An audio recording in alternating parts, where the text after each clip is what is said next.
Hey, what's going on? This is Justin here, back with another pickups video. And if you recall, the last time I was talking about movies, I was at a Best Buy.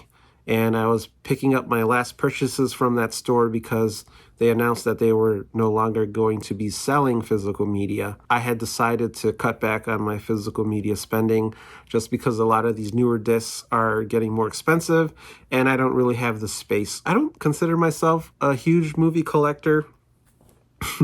I say this as I'm standing in front of two massive movie shelves, but I follow a lot of movie collectors on YouTube and Instagram, and every new release Tuesday, they buy all the movies, and I'm just like, I can't do that.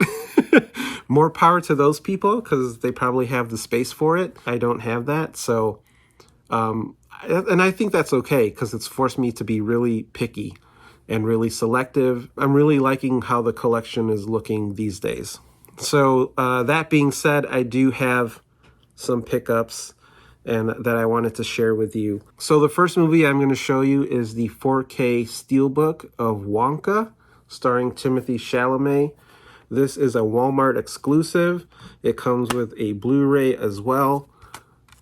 I like the packaging of the Steelbook, which I guess Walmart's picking up the exclusive rights to sell these Steelbooks that Best Buy used to do. I was very surprised at how much I like this movie, and it actually made my top 10 for the year of 2023. So, Wonka.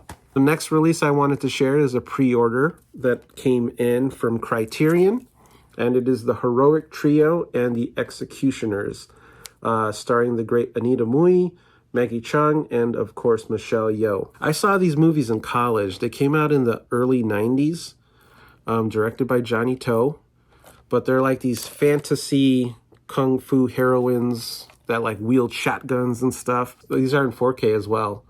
So I'm excited to open these up. And I've actually been watching a lot of kung fu movies lately.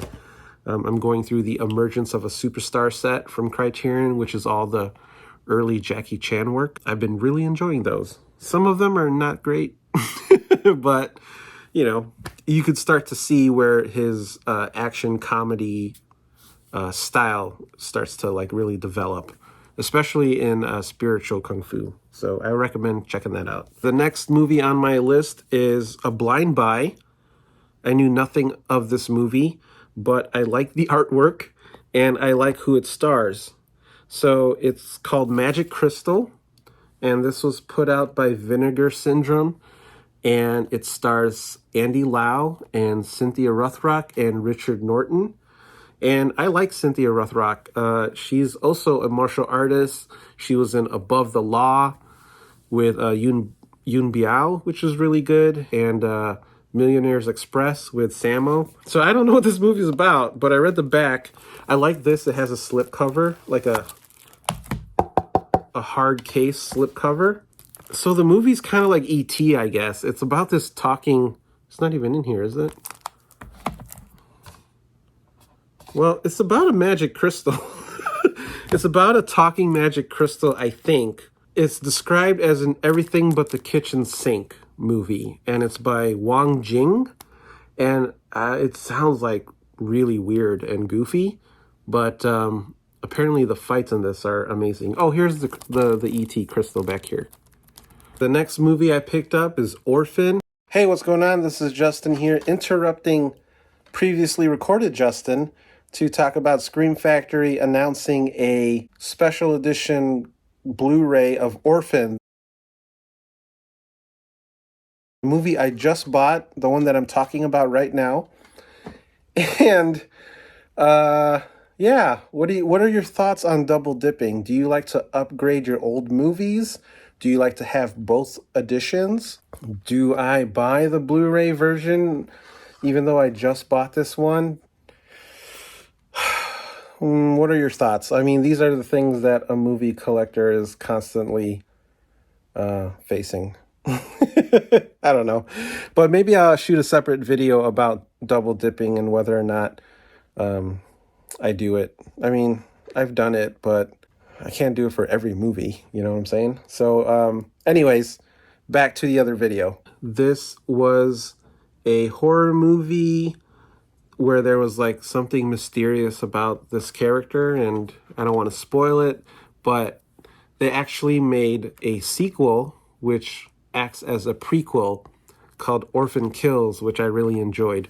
So, and I picked that up. So I wanted to be a completionist and get the first movie. And yeah, if you haven't seen Orphan Kills, Julia Stiles puts in a pretty great performance. So I highly recommend watching those two movies. So now I have the first one. And lastly, I picked up P2. This is a movie I've been wanting to see for a while, mostly because it's a Christmas horror movie. And if you know me, you know that I love Christmas horror. And so I'm happy to include this into my collection of Christmas horror movies. This stars Wes Bentley and Rachel Nichols, and it kind of takes place in one location. I love Christmas horror, whether they're good or bad. This one was okay. This one was pretty decent. It reminded me of Wes Craven's Red Eye with Rachel McAdams and Cillian Murphy. Same kind of similar vibe, although I think Cillian Murphy was more terrifying than Wes Bentley. But there's some good gore in this, and she puts on a really good performance. I've never actually seen this out in the wild. I know it's like you could rent it for streaming, but I've never actually seen a physical copy of it. So I'm glad I picked this up and added it to my Christmas horror watch list. So P2. Going back, I had the Wonka Steelbook, The Heroic Trio and Executioners by Criterion, Magic Crystal. I will probably put a review of this on my Letterboxd once I watch it. So if you don't follow me on Letterboxd, you should. That's where I post all my movie reviews and stuff. Orphan and P2. Those are my most recent pickups. All of that was bought with gift card money and store credit. I feel like I'm doing okay in terms of not actually spending money on physical media. Thank you for watching this video. I hope you enjoyed it. If this is your first time here, please give me a follow, like and subscribe, all that nonsense. If you want to see some cool art, you can follow me on Instagram there. I mostly do like art videos, but like I put up a poll on my Patreon and people wanted to see more movie content. So this is sort of me setting this up. So yeah, thanks for watching, and I'll see you on the next.